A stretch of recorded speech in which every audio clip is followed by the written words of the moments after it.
Alright YouTube, so we are back of course to talk about some Final Fantasy VII Remake. So today we had the Play event from PlayStation/Sony that talked about Resident Evil Village and of course Final Fantasy VII Remake Intergrade. And kind of like what I talked about when I previously covered the announcement of this, is that it seems like the event having Intergrade there was just kind of weird. Like they could have cut this in half, to be honest, and just did Village or just did a different game, because there wasn't really anything new here, just kind of stuff we already seen. Now, that being said, we did technically get a new trailer for Intergrade. The initial PS5 enhancement video we got a couple weeks back was roughly about 3 minutes long, and this new one that you're seeing in the background is actually closer to damn near 6 minutes. Now, the majority of those additional minutes are just some of the base game stuff, like they're just showing you more of the photo mode and some more of the graphics and then fog effects and lighting and all that other shit. And there's about 40-something seconds or so of some actually new video for the Yuffie DLC. Now, there isn't any crazy big reveals within that new footage, but it is still new. And the only other takeaway from this entire play event in terms of remake, at least it's interesting to me, is a particular quote from Kitase that a lot of people are focused on. If you kept up with the event or the people talking about it, you probably already know what I'm referring to, and hell, it might be in the title or thumbnail. I don't even know yet. Now, before we really hop into it, I haven't voiced my thoughts and opinion really on Intergrade yet. I've talked about the exclusivity, obviously, for PS5, but I haven't really talked about the version itself. Some things that are a bit confusing to me is, why is the photo mode exclusive to the PS5 version? I remember whenever Remake first came out, I was surprised it didn't have photo mode, because that's just kind of a standard staple thing you see in modern games these days. A good portion of the modern games that come out have a photo mode, and obviously FF7 Remake was a good-looking game. You assumed it was going to be in there, and then it kind of wasn't, and then now it's locked behind the PS5 version. It seems kind of weird. That seems like something they could definitely add in or patch into, the PS4 version just for those fans, because the game's still beautiful on PS4. And the other thing is, why is there an option for either 4K resolution or 60 FPS? Why is there a setting for that at all? Why is that not just default for the PS5 version? This is supposed to be the super enhanced PS5 exclusive edition, and you got to choose one or the other, and you think the PS5 is perfectly capable of doing both those at the same time. It's just kind of strange. Just some of the stuff that kind of stuck out to me while watching through this PS5 enhancement video again.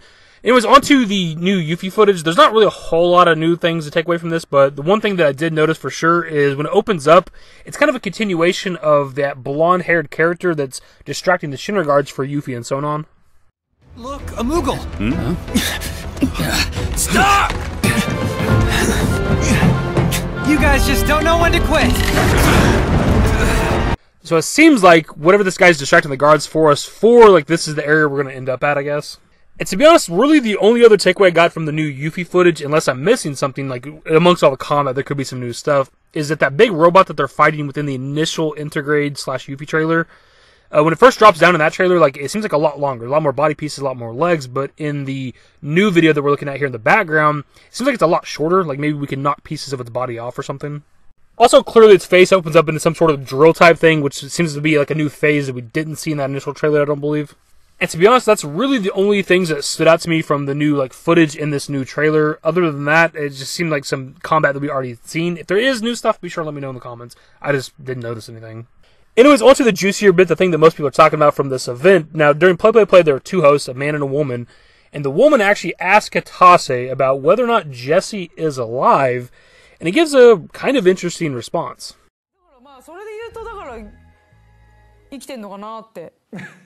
どういうことですか？どういうことですか？ジェシー生きてんのかなって。どうした？急になんかあれ回線悪くなったみたいです。なんとも言えないです。何も言えないです。 So here's the thing, man. We talked about this here recently. When it comes to the translations that people do, it's kind of to their discretion. When I watch that video, I don't see Kitase's laughter as nervous laughter, as in she's asking me, is Jessie alive? Oh, what do I say? I gotta make sure not to tell her the truth here, or something like that. It doesn't seem like that to me. It just seems like he's laughing at the idea of whether or not she is or isn't alive, because the community speculates on it all the time. She even says in a separate tweet where she tweeted about this, I guess she tweeted about it multiple times, that, his reaction to the question, speaks volumes, I guess implying that Jessie is totally alive because he got nervous or whatever. I don't know. I think she's looking way too much into it, which she does quite a bit with her tweets and her translations. By all technicality, yeah, Jessie being alive or dead isn't confirmed, but neither is Zack being alive, right? They've definitely been ambiguous, hinted at stuff, but if they were to ask, is Zack alive, he would do the same thing. It'd be this quote-unquote nervous laughter, and then he'd say, I can't speak on that. I cannot tell you what it is or isn't right now. He'd have a similar response for so many questions you could ask him that pertain to Part 2 and beyond. He just simply cannot answer them. Him refusing to answer whether she is or isn't alive isn't confirmation of anything.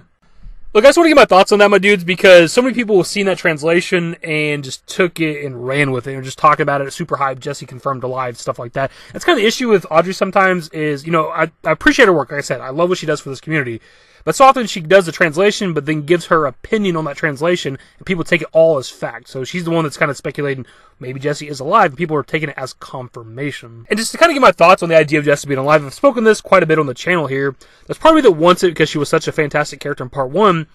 But on the flip side of things, like, when we go through that scene where she's supposed to die, her and Biggs, like, that was a very emotional scene. I got choked up watching that shit.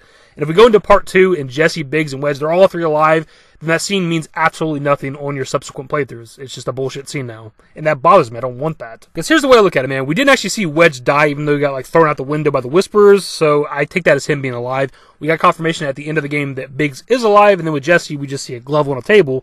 I know for some people, for some reason, that is 100,000% confirmation of her being alive, but I don't think it is, because they gotta have some sort of stakes in this world, because if Jessie lives, then nobody died outside of random people within Sector 7, right, when the plate fell.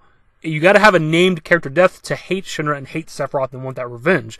And Jessie's the perfect candidate for that because people loved her so much. As hard as her death might be on the fan base, that's that motivation for us to go, you know what, let's fucking kill Shinra, and let's kill Sephiroth. That's the motivation, man. It's the drive. It's what you need. But again, that's just my thoughts on the situation, man. I'm not saying definitively that she is dead or is alive. My thoughts are, what I believe is that she is dead, but that remains to be seen, of course. Who knows what they're going to do.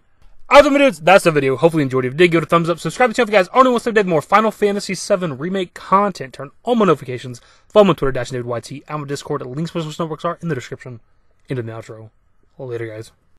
Used to care what people thought, but now I care more, and nobody out here's got it figured out. So therefore, I've lost all hope of a happy ending, depending on whether or not it's worth it. So insecure, no one's perfect. We spend it with no shame. We blow that like Coltrane. We in here like Logain, or leave it like Cobain.